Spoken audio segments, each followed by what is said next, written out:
उपासक की अंतर्दृष्टि कब आती है? सेवा, स्वाध्याय, सुमिरन, सत्संग, फिर अंतर्दृष्टि समाधि। जो सेवा में प्रमादी है, भगवत सेवा, गुरु सेवा, समाज सेवा, वो किसी मार्ग का पथिक नहीं है, किसी मार्ग का पथिक नहीं। बड़े बड़े महापुरुष जो ब्रह्मबोध हो गए या भगवत तत्व में स्थित हो गए, उनको भी इस भगवत स्वरूप समाज की सेवा करनी ही पड़े। शरीर में जब तक हमारे बल है, तब तक हमें समाज स्वरूप, भगवत स्वरूप, गुरु स्वरूप, वो एक ही परमात्मा बैठा है, हमें सेवा में तत्पर रहना है। क्योंकि शरीर से बहुत जन्मों में अशुभ कर्म हुए हैं, उनका क्षय सेवा से होता है। प्रगट शरीर से जब हम सेवा करते हैं, इसका प्रभाव मन पर पड़ता है। जो हम क्रियाएं करते हैं, उनका प्रभाव मन पर पड़ता है। यदि अशुभ क्रियाएं हैं तो मन गंदा संकल्प करने वाला मलिन होता चला जाएगा। शुभ क्रियाएं हैं, थोड़ा पवित्र होता जाए। लेकिन आपकी शुभ अशुभ दोनों से परे क्रियाएं भगवत स्वरूप, तो आपका मन भगवत स्वरूप हो जाएगा। तब अंतर्दृष्टि खुलती है, एक एक इंद्रिय परम पावन हो जाती है। ये 7 बातें पूज्य श्री राधा बाबा आदेश कर रहे हैं, अंतर्दृष्टि खोलने के लिए है।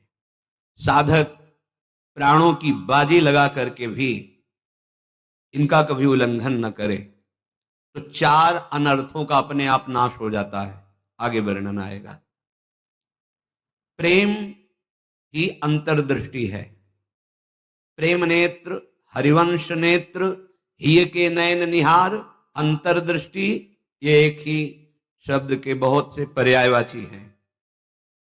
प्रेम नेत्र कह रहे, प्रेम न बाड़ी नीपजे, प्रेम न हाट बिकाए, राजा परजा जेहि रुचे, शीस दे ले जाए। समझो, प्रेम ये बाजारू वस्तु नहीं कि खरीद लोगे पैसा देके। प्रेम ऐसा नहीं कि खेती बाड़ी है, आप मेहनत करके इसे उपजा लोगे। नहीं, बोले चाहे राजा हो या प्रजा हो, जिसे भी प्रेम चाहिए, शीस दे ले जाए। नारायण अति कठिन है, हरि मिलन की बाट, या में पग पीछे धरे, प्रथम शीस दे काट। प्रथम शीस दे काट, शीस दे ले जाए, इसका क्या भाव होता है? अहम का समर्पण, बिका हुआ मैं हूं, मेरी कोई इच्छा नहीं, मेरी कोई चाह नहीं, अब जो ही कहें करें हम सोई, जैसा वो करते हैं, जोई जोई प्यारो करे, सोई मुझे भावे। बात हो गई। प्रेम नेत्र खुलने का अधिकारी हो गया। ये अहम ही तो नचा रहा है। ये कभी वैराग्य में बैठा लेगा, कभी तपस्या में, कभी भोगों में, कभी प्रमाद में। इसके अनुसार थोड़ी भूमिकाएं बनती हैं भक्ति की या ज्ञान की। आचार्यवाणी, गुरुवाणी, उनकी आज्ञा अनुसार चलने पर हृदय में भूमिकाएं जागृत होती रहती है। ये अहंकारी देहाभिमानी सुधरना ही नहीं चाहता, मनमानी आचरण करना चाहता है। मनमानी आचरणों से ही तो आज तक हम विमुख रहे, सुख से, शांति से, भगवदानंद से। दुख और अशांति, क्लेश और बंधन बार बार यही मन और बुद्धि तो दे रहे हैं। बिल्कुल सत्य बात कह रहा हूं, इसे केवल सुनना ही मत समझ लेना। पूज्य राधा बाबा के वचन, ये 7 आए बिना तुम चाहे प्रेम के प्रवचन कर लो, चाहे सुन लो, प्रेम तुम्हारे हृदय में जागृत नहीं होगा, अंतर्दृष्टि नहीं खुलेगी। श्रीपाद करें, अंतर्दृष्टि पश्य वृंदावनस्य, अंतर्दृष्टि से वृंदावन का दर्शन होता है। हमारी देखो बाहर नेत्र तो हैं, पर त्रिगुणात्मिका माया के हैं। स्त्री दिखाई देती, पुरुष दिखाई देता है, जड़ दिखाई देता है, चैतन्य दिखाई देता है, अच्छा दिखाई देता है, बुरा दिखाई, ये कुछ नहीं। यहां सब चिदानंद वपु, प्रियाजू की सहचरियां और दिव्य एक पत्ते की कांति के बराबर भी महामहिम वैकुंठ नहीं है। ये वृंदावन है। वृंदावन द्युति पत्र की उपमा को कछु नाही, कोटि कोटि बैकुंठ हो तेसम कहे न जाए। क्यों कि एक एक पत्ते और फूल में मेरी लाडली जी का प्रतिबिंब पड़ता है। पत्र प्रसून बीच प्रतिबिंब ही नख सिख प्रिया जनावे।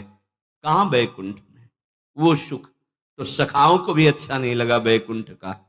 फिर नित्य प्रिया प्रीतम के अंग सेवी सहचरी भाव अलग। तो वृंदावन अंतर्दृष्टि पश्य। जब तक भगवत साक्षात्कार नहीं हो जाता तब तक बहुत सावधान। इसके बाद सावधान रहने की जरूरत ही नहीं। जैसे मन सच्चिदानंद प्रभु का स्पर्श करेगा फिर इसको विषय सेवन की स्मृति ही नहीं रह जाती। उसे उपरति अवस्था कहते हैं। एक होती त्याग अवस्था, ये साधक करता है। विषयों के प्रति आकर्षण है पर भोगूंगा नहीं क्योंकि मुझे भगवत प्राप्ति करनी। दूसरी होती वैराग्य अवस्था, भोगों का सानिध्य है, ये भी जानते हैं कि हाँ ये भोगने में मन बुद्धि कहते हैं कि सुखद है पर नहीं, वो राग रहित हो रहा है। और एक स्थिति आती है कि भोग सामग्री सानिध्य है, ये भोगने वाली चीज इसकी स्मृति खत्म। जैसे विष्ठा देख करके भोगने की खाने की इच्छा नहीं होगी, वमन देखकर खाने की इच्छा नहीं होगी। मलवत वमनवत विश्ववत ऐसे यहां से लेके ब्रह्मलोक तक के भोगों का उसे त्याग हो जाता है, जिसे उपरति कहते हैं। भोग सामग्री है, भोगने की इच्छा ही नहीं है, ये बोध भी नहीं रहता कि ये भोगना चाहिए क्योंकि अखंड स्मृति जागृत हो गई आराध्य देव की। पहला उपासक को शांत लक्षण धारण करना है। काम आ रहा है, क्रोध आ रहा है, कोई गाली दे रहा है, विक्षेप हो रहा है, प्रतिकूलता आ रही, अपमान अनुकूलता आ रही, सम्मान। शांत का मतलब ना हर्ष न शोक, गंभीर, अंदर से गंभीर शांत। पहला लक्षण है अंतर्दृष्टि खोलने के लिए। सिद्धांत में भी वर्णन शांति रव्यर्थ कालत्वम विरक्तिर्मान शून्यता। शांति, अपने प्रति कोई बार बार अपराध कर रहा है, शांत। न शरीर से दंड, न वाणी से दंड, न मन से दंड देने का संकल्प, क्योंकि सब में मेरा प्रभु विराजमान है। बिल्कुल ध्यान से बाबा ने कहा, ये बिल्कुल सत्य सत्य बात कह रहा हूं। प्राणपन से इन सातों बातों का निर्वाह करोगे तो अंतर्दृष्टि खुल जाएगी। प्रेम, यदि आप थोड़ा भी प्रमाद करेंगे तो इनको धारण नहीं कर पाएंगे। पहला ही है शांत, भाव देश में भी पहला है शांत।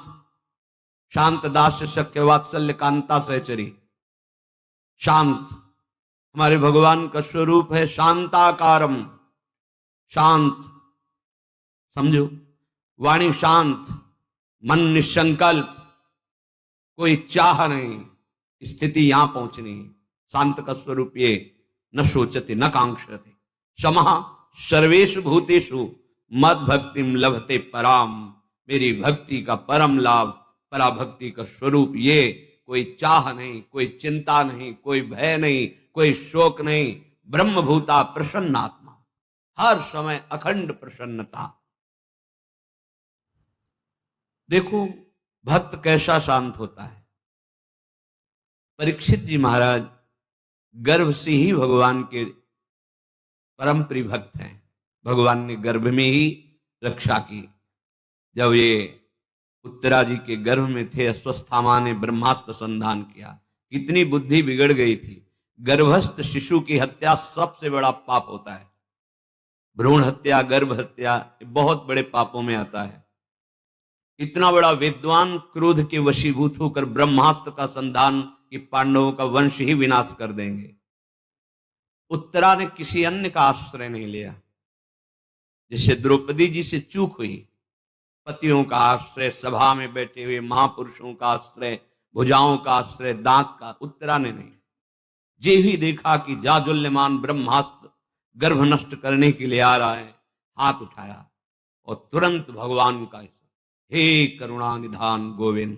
पूरा शब्द नहीं हुआ, भगवान गर्भ में ही प्रकाशित हो गए, आसपास गर्भ की रक्षा कर रहे हैं। परीक्षित जी गर्भ से ही भगवान के भक्त हैं। अधर्म का धन कोई भी हो बुद्धि भ्रष्ट कर देता है, बहुत इससे बचा जाता है। आप इससे समझिए अधर्म के धर्म का कितना प्रभाव होता है। जबरदस्ती बलात् राजाओं को जीत करके वैभव छीनना, यह स्वभाव था जरासंध का।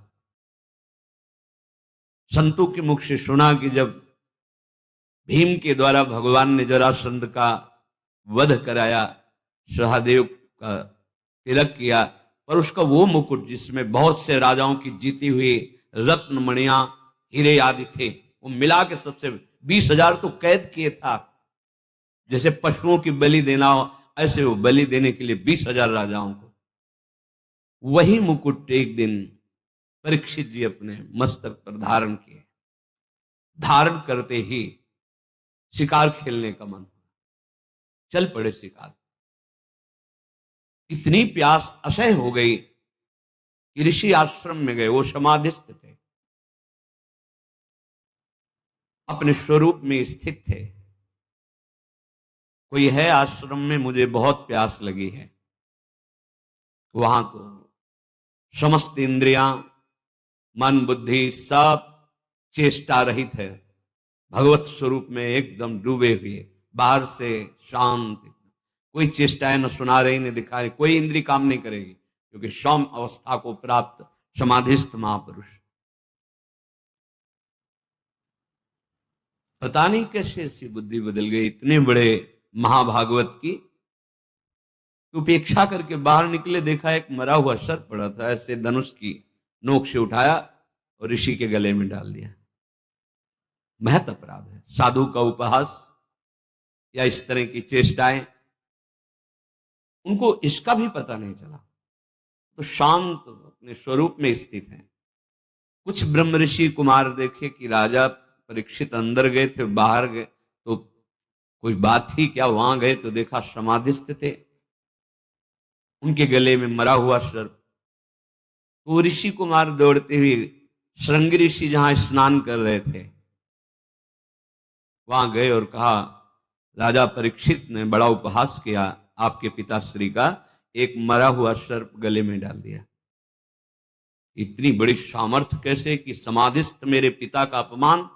तो क्या उन्होंने समझ लिया कि राजाओं के पास ही बल होता है, ब्रह्म ऋषियों के पास बल नहीं होता?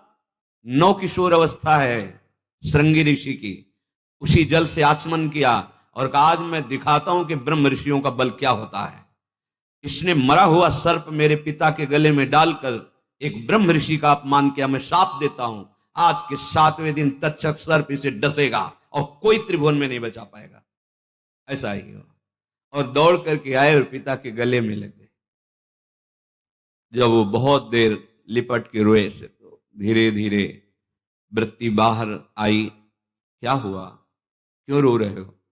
उनका, ये परीक्षित आए हुए थे और आपके गले में मरा हुआ सर्प डाला, आपका अपमान किया। नहीं नहीं, देखो इसमें क्या अपमान होता है? गलती तो हमसे हुई, राजा भगवान का स्वरूप होता है। वो आए थे आश्रम में, अर्घपाद आदि देते, उनको जल पिलाते, उनकी सेवा करते, वो हमारे संपूर्ण प्रजा का शासन करते हैं, सेवा करते हैं, रक्षा करते हैं। हमसे गलती हो गई, रोना नहीं चाहिए। तब किसी ऋषि कुमार ने कहा, ये रोए ही नहीं है, इन्होंने शाप भी दे दिया है। नहीं नहीं, निरपराध राजा को शाप कैसे दे दिया? क्या शाप? 7 दिन में तक्षक काटे। गजब कर दिया तुमने। अरे हमसे पूछ तो लेते। अभी ब्रह्म वाक्य हैं, इतने बड़े ब्रह्म ऋषि, वो भी नहीं काट सकते। अपने शिष्यों को भेजा जाओ और परीक्षित को सूचना दे दो, कोई उपाय कर लो अपने परम कल्याण का। 7 दिन में तक्षक सर्प आएगा और डसेगा। जे ही जाके वहां परीक्षित ने मुकुट उतार के रख, ये क्या मेरे से, ये क्या हो गया? मुझे दंड मिलना चाहिए। बहुत पश्चाताप करे, ऐसा उपहास कैसे कर दिया, ऐसा अपराध कैसे कर दिया। इतने में वो शिष्य पहुंचे और कहा, महाराज आपने जो गले में सर्प डाला, बालक होने के कारण श्रृंगी ऋषि ने आपको शाप दे दिया है। निश्चित आपको 7वें दिन महाभयंकर विषधारी तक्षक आएगा और डसेगा, आपको कोई नहीं बचा सकता। आप उपाय कर लीजिए भगवत प्राप्ति का। बहुत हृदय शीतल हुआ। वर्णन है। एकदम हृदय में शीतलता हुई, प्राश्चित हो गया। तत्काल सर्वस्व का त्याग, सम्राट पद पर जन्मेजय का तिलक और गंगा के किनारे का 7 दिन तक भगवान सुखदेव जी के द्वारा गाई हुई भगवत चर्चा श्रवण की और बीच में प्रार्थना की थी कि भगवान आप चिंता मत कीजिए, ये भूख और प्यास मुझे अब परास्त नहीं कर सकती। जिस प्यास से पीड़ित होकर के हमने गले में सर्प डाला था, आज उसी प्यास को मैं पराजित कर रहा हूं आपके श्रीमुख से सुने हुए भगवत वचन। विचार करो, इतने बड़ा श्राप सुनने के बाद उनके हृदय में कोई शोक नहीं, शांत हृदय, 7 दिन कुछ खा पी नहीं रहे, शांत हृदय। भक्त का हृदय शांत होता है। उनके गले में सर्प डाला हुआ शांत नहीं हुए, कोई बात नहीं। अगर हम भगवत दर्शन करना चाहते हैं, महासुख में निमग्न होना चाहते हैं, दुख मिटाना चाहते हैं, तो शांत होना स्वभाव में लाएं। अशांत स्वभाव नहीं। अशांतस्य कुतः सुखम। अशांति अगर हृदय में होगी तो बहुत पाप बन जाएंगे, कड़ुआ बोलोगे, गंदे आचरण बन जाएंगे, हिंसा आदि दोष भी उत्पन्न हो सकते हैं। इसलिए पहला अंतर्दृष्टि खोलने के लिए शांत, हमारा भाव भी पहला शांत भाव। ये मार्ग का पथिक भी शांत मार्ग का पथिक है। शांत शब्द को पकड़ो, अशांति अंदर से है, दबा लो। नाम जब कर रहे हो ये सब मिट जाएगी। बाहर से तुम्हें पहले शांति लानी, बाहर की क्रियाओं में किसी भी तरह से किसी द्वंद्व में तुम्हें अशांत नहीं होना है। वो तभी हो सकता है जब आप लक्ष्य बना लियो भगवत प्राप्ति, तभी सह सकते हो, कोई बात नहीं। भगवान इसकी बुद्धि में बैठ करके हमारे को सहनशीलता सिखा रहे हैं, इसीलिए निंदा कर रहा है, अपमान कर रहा है, अवहेलना कर रहा है। भगवान के द्वारा प्रेरित है या कोई कर्म हमारा क्षय हो रहा है, शांत। दूसरा है आराध्य कर रहा है, अपमान कर रहा है, अवहेलना कर रहा है, भगवान के द्वारा प्रेरित है या कोई कर्म हमारा क्षय हो रहा है, शांत।